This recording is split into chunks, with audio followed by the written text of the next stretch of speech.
Fala galera, no vídeo de hoje vamos trazer 10 pontos negativos de morar aqui na Dinamarca, na nossa opinião.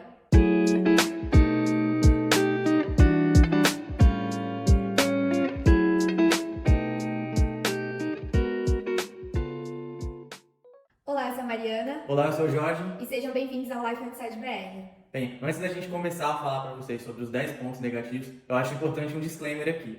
Assim como todos os países do mundo, né, mesmo os melhores ou os piores, todos eles vão ter lados positivos e negativos. E aqui na Dinamarca não é diferente. Mas acho que mais ainda importante do que isso é falar que essa é a nossa opinião, é a nossa vivência, a nossa experiência aqui, as trocas que a gente teve com colegas aqui brasileiros e também com colegas de outras nacionalidades, que a gente pôde absorver um pouquinho ali do conhecimento para entender as dificuldades que cada um tem aqui nesse país. Bom, acho que o primeiro ponto que a gente pode comentar é o clima.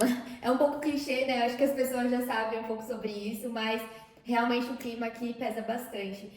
Não digo exatamente do inverno, né, do frio, porque a gente já imaginava que seria frio. E assim, falando a verdade, se você usa as roupas certas, você consegue sobreviver no frio, né? Tem lugares muito piores, eu acredito, mas tem os outros pontos, né, que acabam influenciando, deixando esse clima mais chatinho, assim. Um ponto é o vento, né, que aqui venta bastante, não só no inverno, a gente chegou no outono, a gente percebeu isso. E assim, não é um vento, ventou um pouquinho, não, venta bastante, de ver pessoas sendo empurradas na rua, derrubando bicicleta. A gente mora no 8º andar, então parece que pra gente fica pior o barulho, né?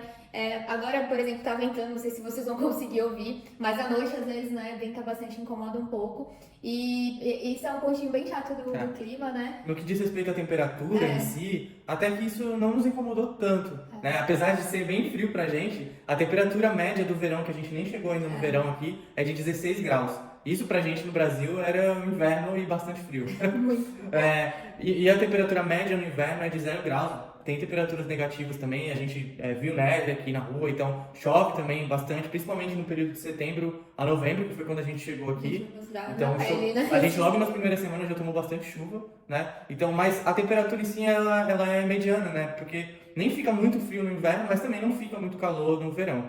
E a neve também que a gente pode falar, não é uma neve assim, que de outros países que chega a acumular e tudo mais, pelo menos não aqui. Em Copenhague. Não em Copenhague, a gente viu que uns 4, 5 dias de neve, eu acredito. Exatamente. Bem pouquinho, é lindo, assim, você vê. Fica estranho quando derrete, mas não chega a ser um problema, assim, de você não conseguir sair de casa, do carro ficar atolado, não acontece nada disso aqui, não. Pois é. E o outro ponto que eu acho que pra gente é o que mais incomodou, sem dúvida. Que eu acho que é o ponto que todo mundo fala. Todo mundo fala, né? e a gente avisaram a gente antes, né, pra se preparar pra isso, é a questão da luz do dia. Sim. A gente no Brasil, a gente não percebe isso, pra nós todo dia é calor, todo dia tem sol, é raro ficar 2 semanas assim chovendo e sem sol, é muito difícil. Mas aqui a gente pode até dizer que a gente se acostumou a ficar vários dias sem ver a luz do sol, né? É óbvio que o sol tá ali, mas o que acontece é, por exemplo, principalmente nesse período de inverno, que é o que a gente tá acabando agora aqui no inverno, né? O sol começa a nascer às 8h30, 8h40, e vai se pôr às 3h30, 3h40 da tarde. E aí vocês falam, nossa, mas é cedo, né? Sim. Mas imagina tudo isso somado a um dia nublado e chovendo. É como se você não visse a luz do sol e isso acontece por dias seguidos, assim, é bem comum por aqui. Sim, em dezembro eu acho que foi a pior parte, né? Que foi quando tava escurecendo mais cedo, né? E ficando mais claro mais tarde. Então acho que dezembro foi o pior mês, assim, o que salvou foram as luzes de Natal, né, que o pessoal decora e tal, então a cidade fica bonitinha, mas são os dias mais escuros, acho que aquele começo de janeiro também tava bem frio, tava bem escuro. No Brasil, né, a gente até falava que um dia chuvoso, friozinho, assim, era gostoso pra ficar em casa e tudo mais, mas aqui não, mesmo nesse dia a vida acontece, você precisa sair, né. Eles já estão bem habituados. Né? Sua vida acontece, assim, eles não vão parar a vida porque tá chovendo, tá frio, mas uma coisa que até indico pra quem tá vindo pra cá, a gente fez exames, né, antes de vir pra cá e por recomendação médica, pra gente continuar tomando, eu precisei tomar a vitamina D no Brasil, mas aqui eu precisei também continuar, o Jorge começou a tomar, então se você estiver vindo pra cá, né, fale com o seu médico, vê se você pode tomar, porque eu acredito que isso ajudou bastante a gente passar esse inverno, porque geralmente, né, tem essa parte da depressão sazonal, né, que eles chamam, que é bem preocupante, porque as pessoas, assim, a luz do sol faz a diferença no seu dia, né, você fica mais alegre, a vitamina D também influencia no seu organismo, então conversa com seu médico pra você tomar, porque vai ajudar. Vai ajudar E não só isso também, acho que você se forçar a sair de casa, né? Fazer um esporte, tentar encontrar os amigos, né? Claro, vocês não vão querer passear ao livre, né? Porque vai tá frio, talvez vai estar chovendo, mas se reunir em casa, ver gente, tentar sair um pouquinho de casa, porque isso vai ajudar bastante. Com certeza. Outro ponto que a gente pode comentar é o relacionamento com os dinamarqueses. Não estamos falando mal de nenhum dinamarquês, mas é a percepção que a gente teve até o momento, né? Dos amigos também que comentaram com a gente sobre isso. Sobre o relacionamento, né, de amizade, né? Como é difícil ter amizade com os dinamarqueses. Pois é. Até eles mesmos, né, fazem piadas sobre isso. Né? Tem alguns dinamarqueses que a gente segue aqui nas redes sociais e até alguns que eu me relaciono lá no trabalho. Eles mesmos tiram onda sobre esse fato deles serem bem fechados. Alguns deles dizem que eles só têm 2 ou 3 amigos de infância e que para você se tornar um amigo dele num nível realmente íntimo, um dos amigos de infância tem que morrer e você tem que dar a sorte de ser muito amigo dele para poder realmente ali frequentar a casa, esse tipo de coisa. Realmente eles têm laços fortes desde a infância. É uma coisa da cultura deles aqui, né? Então é bem comum. Outra coisa que sobre esse relacionamento que torna tudo um pouco mais complicado, eu diria, é a questão de que até para você tomar um café, que no Brasil para nós seria uma coisa extremamente normal, você encontrar com um fulano ali na rua e falar, vamos lá tomar um café, tomar uma cerveja, algo do tipo, aqui não acontece muito. Você precisa ser muito planejado, né? E às vezes você perde a vontade, né? De marcar. Outro ponto também lá na academia, né? Eu vejo o pessoal, a maioria do pessoal lá da nossa academia, onde a gente faz, que tem crossfit também, tem muitos dinamarqueses e você vê que eles ficam ali bem, né, centrados ali no dele, não atrapalham, não fica muito de conversa, né? Pelo menos nos crossfits que eu frequentei no Brasil, nas academias, as pessoas assim conversavam uma com a outra, bate papo não, ali começa em ponto, termina, guarda o material e vai embora, não ficam, são poucos que ficam conversando ali. Então tem esse individualismo também, a gente vê. Claro, a gente sabe que isso é muito cultural, né? O brasileiro tem esse coração mais quentinho, que gosta de fazer amizade. Se conhece uma pessoa, já vira melhor amiga. Mas aqui eles são mais individuais. Você vê também no metrô, eu pelo menos já vi, de pessoas que derrubam coisas no chão e eles não estão tão assim pra te ajudar, né? Eles veem você, se você pedir ajuda, eles vão te ajudar. Mas eles não têm essa proatividade, né? Então, eles não vão te ajudar ali na hora, você precisa pedir ajuda. Isso é um pouco estranho, né? Como o Mari falou, não é que a gente tá falando mal dos dinamarqueses, não é isso. É a cultura deles realmente, né? Eles têm muito dessa questão da privacidade. Sim. Eles respeitam muito isso, cada um tem a sua privacidade, a sua individualidade, né? Isso até tem a ver com um ponto positivo que a gente vai trazer no outro vídeo, sobre a liberdade, mas por conta de todos esses fatores, fica bem difícil se relacionar com um dinamarquês. E é por isso que é muito comum a galera brasileira ou de outras nacionalidades acabar também se juntando ali no seu grupinho com outros estrangeiros, né? E eu acho que outra coisa que, né, pode ligar com esse tema seria o idioma, né? O idioma aqui é o dinamarquês, é o idioma oficial. E muitas vezes, né, por você não falar, acaba também dificultando um pouquinho, né, você ter um relacionamento mais profundo com eles. O idioma é complicado, nós conhecemos alguns brasileiros que estão estudando, não é uma língua fácil de aprender. Você tem opções aqui, né, o governo tem uma opção de curso de dinamarquês, tem algumas igrejas também que dão dinamarquês de graça, mas, assim, o inglês te salva aqui, né? A maioria dos dinamarqueses falam inglês.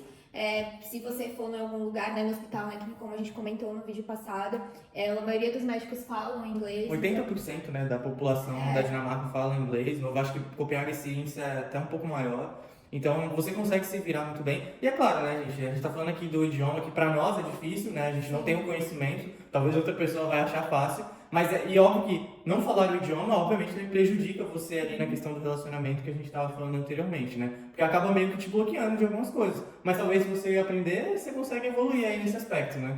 A maioria, né, no transporte público, nos mercados, né, na própria academia mesmo, é tudo dinamarquês. Tem alguns professores na academia que vê que eu tenho outros alunos, né, não só brasileiros, mas de outras nacionalidades que não falam dinamarquês. Eles mesmos perguntam, alguém aqui não fala? E eles fazem aula em inglês. Então, eu sei que não são todos os casos, né? Tem gente que fala, já ouviu casos de pessoas dinamarqueses reclamarem porque você não fala dinamarquês, né? Não foi o nosso caso no momento. Mas você consegue, né, se virar bem com o inglês. O inglês também não é uma realidade também no brasileiro, né? Nem todo mundo tem acesso, a gente sabe disso. Mas eu acredito também que é uma oportunidade de você até melhorar seu inglês, né? No meu caso, eu não tenho inglês avançado, então estar praticando aqui tem ajudado, melhorando cada vez mais. Então, por mais que você não conheça o dinamarquês, né, não saiba falar dinamarquês, o inglês te ajuda bastante. E a gente está falando tudo isso, né, sem ter a experiência de ter estudado dinamarquês, mas a gente até recomenda, apesar da gente não estar estudando, que você conheça o idioma, eu acho que vale a pena. Tem pessoas aqui que aprenderam e isso facilita, sim, na vida, no dia a dia, de diversas maneiras, ajuda no seu processo aqui de se enturmar, né, na sociedade. Apesar de que tem relatos, né, de pessoas que moram aqui há anos, que aprenderam o idioma e ainda assim não se sente parte da cultura ou não se sente acolhida pela comunidade ali e tudo mais, mas aí vai de cada um, né? Tudo depende muito de cada um. E esse ponto do idioma, eu acho que ele leva ao nosso quarto item, né? Que é a empregabilidade, ou um emprego de maneira geral. E não é que a Dinamarca não tem emprego, tá? A Dinamarca é um país que, na verdade, tem um índice de desemprego bem baixo, né? É um país extremamente desenvolvido, com empresas grandiosas, né? E oferece muitos empregos, principalmente na área de serviço. No nosso vídeo sobre trabalho, eu até falei de algumas áreas específicas que contratam aqui, que pagam bem. Então, não é falta de emprego. Na verdade, o que a gente está falando aqui é uma realidade um pouco mais, talvez, nossa, dos brasileiros que chegaram aqui recentemente. E principalmente um grupo específico, que são as pessoas que acompanham a pessoa que vem no trabalho. Que, no caso aqui, é a Mari. Porque eu vim com visto de trabalho, né? No vídeo sobre o trabalho a gente falou sobre isso. Eu vim já com tudo vinculado, tudo certinho para trabalhar na empresa. A Mari não. E a gente já escutou, a gente está vivendo na pele agora realmente esse início de busca de emprego. E a gente também tem relatos de outros colegas aqui que não é fácil arrumar emprego. Principalmente aquele seu primeiro emprego de escritório, né? E principalmente quando você tenta se encaixar na sua área, ou talvez na função, ou em algo parecido com o que você fazia no seu país anterior, seja o Brasil, seja qualquer outro. A gente fala escritório, né, porque a gente sempre trabalha na parte administrativa e as pessoas que nós temos, né, contato aqui também trabalham nessa parte mais administrativa, financeira. Então, realmente é um pouco mais complicado, né? E até puxando um pouquinho do idioma, né, o inglês te ajuda aqui sim a arrumar trabalho, mas você tendo dinamarquês iria abrir mais portas, eu acredito, né? Com certeza. Então, é um pouquinho mais difícil. No momento eu tô fazendo curso de conversação em inglês e, assim, não só os brasileiros, mas tem outras nacionalidades lá. E a maioria tem uma história parecida, né? Veio com visto de acompanhante ou casou com o dinamarquês e tá tentando visto por aqui e fala sobre essa questão do trabalho, né? Claro, você consegue uns trabalhos freelancers, você consegue, né, às vezes trabalhar no Brasil também, que eu acho que não compensa tanto por conta da moeda, mas tem gente que tá trabalhando assim e no momento ainda não conseguiu um trabalho full time ou pelo menos uma parte, né? Contrato ali assinado pela exatamente. empresa, né? Então leva um pouquinho de tempo, você tem que ter uma paciência. Pode acontecer, né, de vocês já chegarem e já arrumar um trabalho, então é sempre bom estar atualizado. Fazendo bastante network, né? Isso, exatamente. Networking aqui é uma coisa muito interessante. No Brasil a gente tem muita visão do network online, principalmente por causa do LinkedIn e tudo mais. Aqui eles até têm um pouco mais, acho, da cultura presencial ainda. Tem muitos eventos, assim, a cidade está sempre cheia de eventos, de coisas de trabalho, e é muito comum as pessoas irem e tomar café e se encontrar num evento desse para tentar realmente ali gerar contatos para fazer esse network e conseguir algum emprego.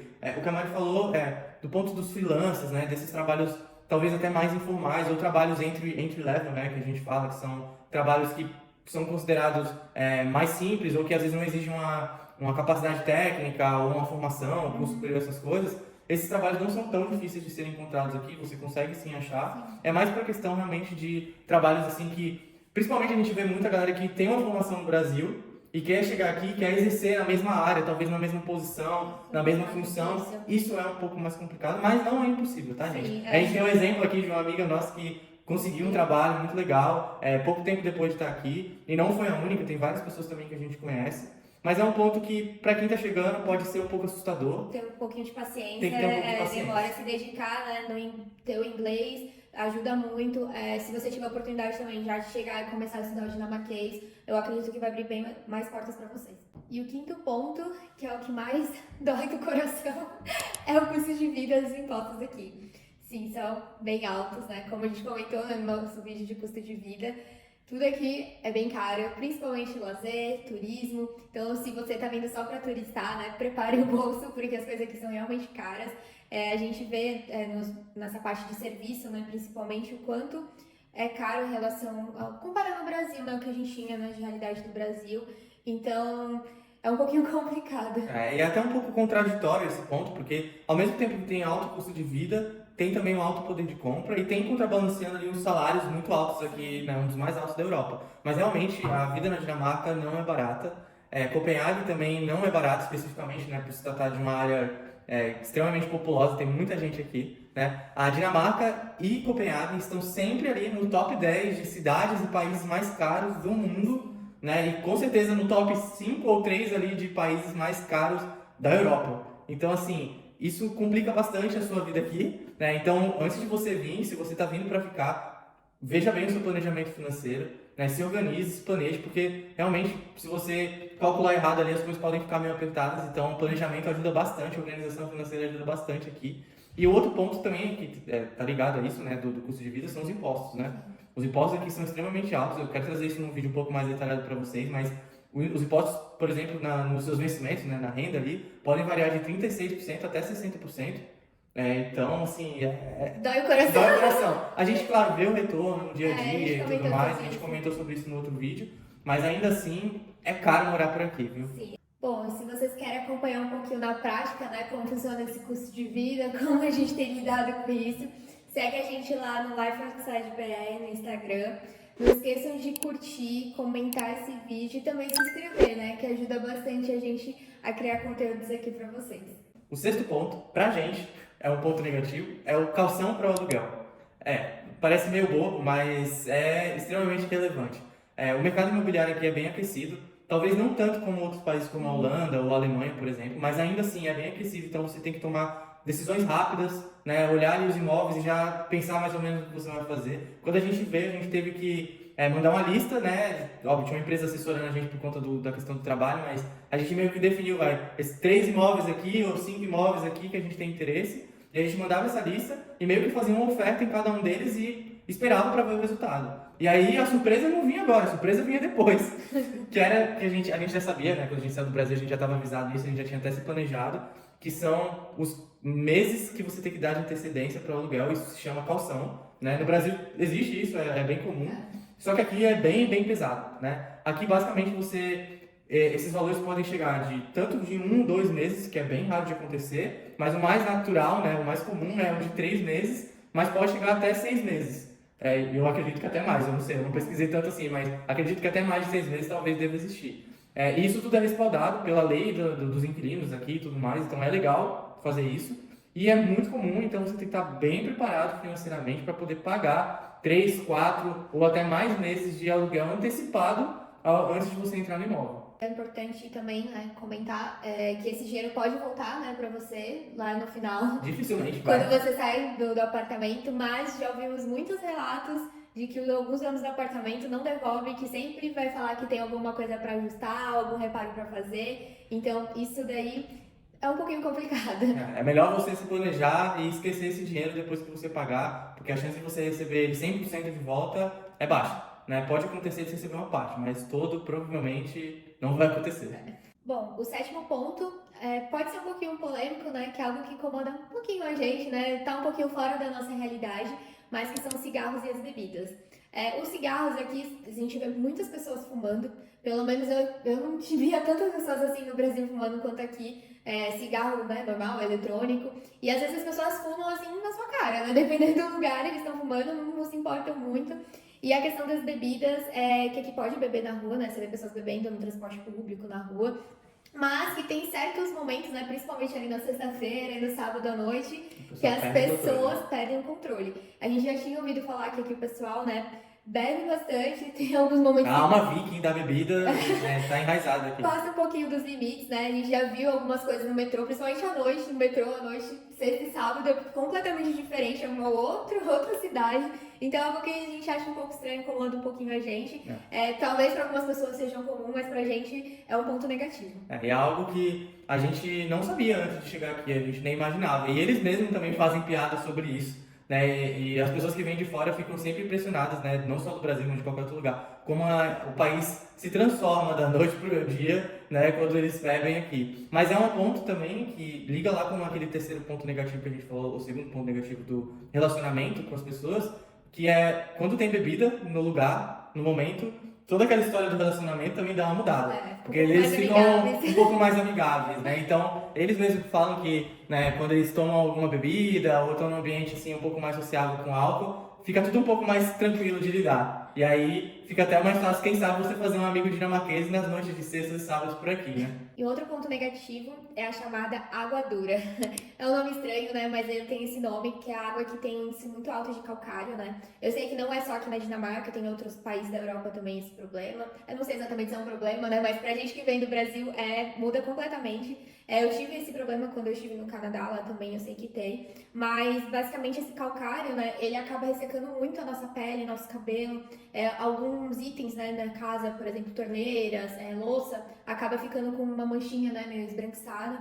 Eu senti bastante, né? A gente, na verdade, sentiu bastante com o cabelo, nosso cabelo ficou bem ressecado, influenciou também na queda, né? Claro, não foi 100% da água, né? A gente teve, acredito, da vitamina, né? A mudança do clima também, mas a água contribuiu, né, com o ressecamento. Meu cabelo mudou muito o aspecto, né? Tá com um formato diferente, tá mais ressecado. A pele também, eu tive mais acne, eu tive também acne nas costas, coisa que eu não tinha no Brasil, então isso acabou sendo um pouquinho chato, né? Não só comigo, mas eu conheci outras meninas também que tiveram esse problema com acne, com alergia também. E é algo que ajudou bastante, né? Foi um chuveiro que a gente comprou, vou até deixar o link aqui da Amazon, que tem uns filtros, né, para poder filtrar esse calcário. E ajudou bastante, já melhorou, comparado, né, ao que eu cheguei, já melhorou bastante. Também, né, você pode beber água da torneira aqui, não tem problema, né, é uma água potável, né, normal. As pessoas, acho que na academia nem tem bebedouro, né, acho que as pessoas enchem a garrafinha na academia, pelo menos na nossa academia, no banheiro, super normal. Só que eu, pelo menos, particularmente, eu senti um gosto estranho na água, desde o começo. O estranho é sentir gosto na água, né? Exatamente, eu senti um gosto estranho e eu fui procurar, né, alguma forma de melhorar, porque não dava pra ficar comprando toda vez água de garrafinha no mercado, né. Então eu achei um filtro, né, também vou deixar o link na Amazon, que é uma garrafa, que ela tem um filtro também para esse calcário e melhorou bastante, né, não tive nenhum problema, pelo menos o gosto deu uma melhorada. Dicas, né, principalmente para as meninas que estão vindo, né, tragam seus hidratantes que vocês costumam usar no Brasil, hidratante de cabelo, de pele. Comprem esse chuveiro pra já no começo ajuda. No nosso apartamento a gente conseguiu, super fácil, é só mudar ali na mangueira, né, do chuveiro, então isso vai ajudar bastante. O 9º ponto é sobre a variedade dos mercados.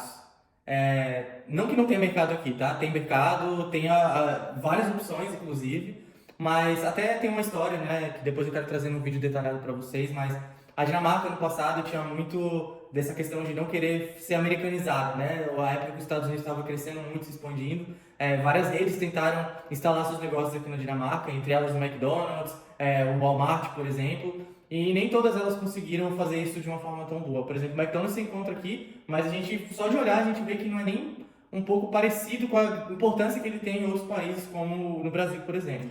E o mesmo vale para os supermercados. Tanto é que fizeram algumas regras, eu vou trazer detalhado depois, mas colocaram algumas regras para impedir que os mercados ficassem tão grandes e tudo mais. Claro, eles também pensaram, por um lado, no bem-estar da população, que a cada tantos metros, a cada tantos quarteirões, a pessoa vai encontrar um mercado, uma lojinha ali. Realmente tem bastante. A cada, sei lá, quarteirão que você anda, você encontra ali um mercado próximo de você. Né? Tem algumas 3, 4 grandes redes aqui, né, que você consegue encontrar em todo lugar, mas todas as lojas são muito pequenas. Né? Nenhuma loja é um mega supermercado. E para quem que está aqui vai falar, Jorge, mas tem aquele mercado lá do shopping que é gigante, como que não? Não é bem assim. Na verdade é que ali está dentro do shopping e ele é dividido em algumas partes, que tem lojas de parte de roupa, eletrodomésticos, coisas de casa. Então acaba meio que dizendo que o mercado é grande, mas a parte de alimento mesmo não é tão grande e não pode ser maior do que X metros quadrados. Depois eu vou pesquisar e trago para vocês. E isso acaba influenciando também na oferta dos produtos aqui. A gente, por exemplo, não tem um atacadão, a gente não faz compra de mês, a gente falou isso no vídeo do curso de vida. A gente faz semanal, né? A gente faz muito semanal as compras aqui. E acho que também pode citar a variedade no mercado, né? Claro, a gente, por incrível que pareça, a gente consegue achar feijão aqui, a gente achou que não ia encontrar, mas a gente costuma, né, comer, né, na verdade, arroz, feijão, uma carne, legumes, frutas também tem, só que eu sinto um pouquinho de falta na variedade, né? Frutas depende da estação, claro, a gente sabe, mas eu sinto um pouquinho, né? Às vezes tem só um tipo de banana, tem só um tipo de maçã, laranja, também não tem aquela variedade que a gente tinha no Tem Brasil. muita coisa importada também, aí muita coisa tá verde. Então banana, às vezes só tem banana verde no mercado, assim, eu acho um pouquinho ruim. E outro ponto também é a carne. Carne é uma coisa muito cara aqui e tem mercado que é muito difícil de encontrar.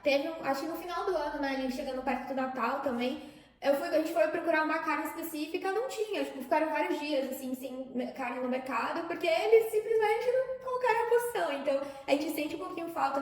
Tem muitos itens que eu comprei que a gente gostou e a gente não encontrou mais no mercado, assim. É comum você eles comprar uma vez e depois sumiu. Eu não sei o que acontece, então isso eu acho muito ruim. Uma coisa, pelo menos, que tem bastante opção é cara, mas aqui tem bastante opção é queijo, né? Então a gente sabe que tem bastante queijo, então quem gosta de queijo vai achar. Mas tem umas coisas assim que são sempre as mesmas coisas, né? Os sucos nos mercados são sempre os mesmos sabores, laranja e maçã. Tem outras opções, mas a maioria dos mercados são laranja e maçã. Então tem umas coisinhas que a gente acha tem um pouquinho de dificuldade de encontrar aqui.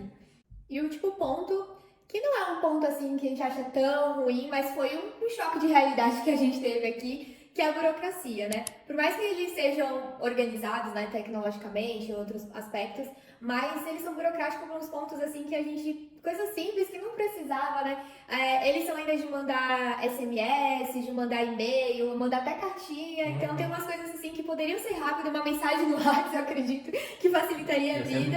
Você tem que, sabe, ficar esperando e-mail, né? A gente contou no caso lá do Jorge, do hospital, que ele precisou mandar foto do que tinha acontecido com ele, sendo que era só chegar ali e resolver. Então tem alguns pontos que a gente acha um pouquinho complicada. Tem a parte também, né, de horários de funcionamento, nessa parte meio burocrática, que eles têm horário certinho para tudo. As coisas às vezes fecham muito cedo aqui, que é algo que no Brasil a gente, né, às vezes algum restaurante, alguma coisa, a gente tinha ali até mais tarde, aqui fecha cedo. Tem a questão de reservar a mesa, você não pode chegar no restaurante, claro, eu sei que no Brasil também tem alguns lugares que você precisa reservar, mas é mais em datas comemorativas, né, ou um restaurante que é, né, mais chique, assim.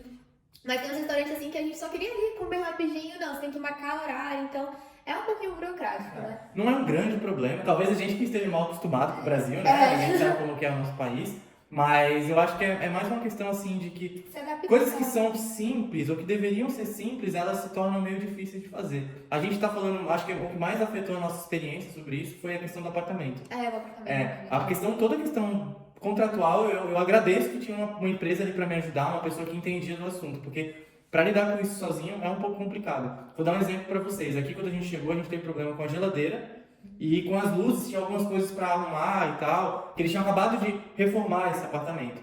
Então, para tudo isso, eu tive que tirar foto, escrever detalhadamente qual que é o problema e mandar para eles por e-mail. Eu não podia mandar pelo WhatsApp, não adiantava ligar, eu tinha que realmente detalhar ali por e-mail.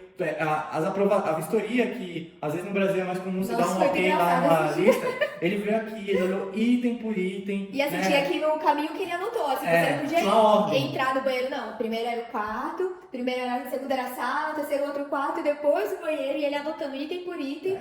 E no site, quando você entra para aprovar a vistoria que ele fez, você tem que ir item por item, você tem que marcar, sinalizar tudo que está fora de acordo. E aí vocês vão falar, mas Jorge, isso é bom, né? E realmente, assim, no final, isso é uma coisa legal, porque fica registrado e isso te protege, na verdade, né? É uma segurança para você. Mas a gente sabe que teria formas de fazer mais eficientes, poderia ser um pouco mais fácil. Mais de 200 fotos. Mais de 200 fotos, Então, assim, poderia ser mais eficiente. Dava para ser mais rápido, mais prático, coisas que às vezes são simples que se tornam complicadas. Bem, pessoal, esses foram os pontos negativos que a gente trouxe aqui para vocês. Eu acho que é importante reforçar que essa é a nossa opinião, a nossa experiência, a nossa vivência. A gente sabe de outras pessoas que têm outras prioridades na vida e aí isso acaba mudando. Por exemplo, uma coisa que a gente não falou aqui foi sobre escola, sobre a questão das crianças e tudo mais. E a gente sabe que isso acaba pegando às vezes para outras pessoas porque é uma prioridade na vida delas. Ainda não é a nossa realidade. E a gente sabe também que a qualquer momento esses pontos podem mudar. Então, quem sabe logo a gente traz um vídeo atualizado com os novos pontos negativos e outra coisa que a gente vai trazer os pontos positivos também. Fiquem ligados aí no canal. E se caso, né, você mora aqui na Dinamarca, tiver alguma experiência, algum outro ponto negativo, né, que você passou, que faltou aqui, deixa aqui seu comentário, que a gente vai gostar muito de compartilhar, saber um pouquinho, né, trocar ideia. E é isso, pessoal. Até o próximo vídeo. Tchau!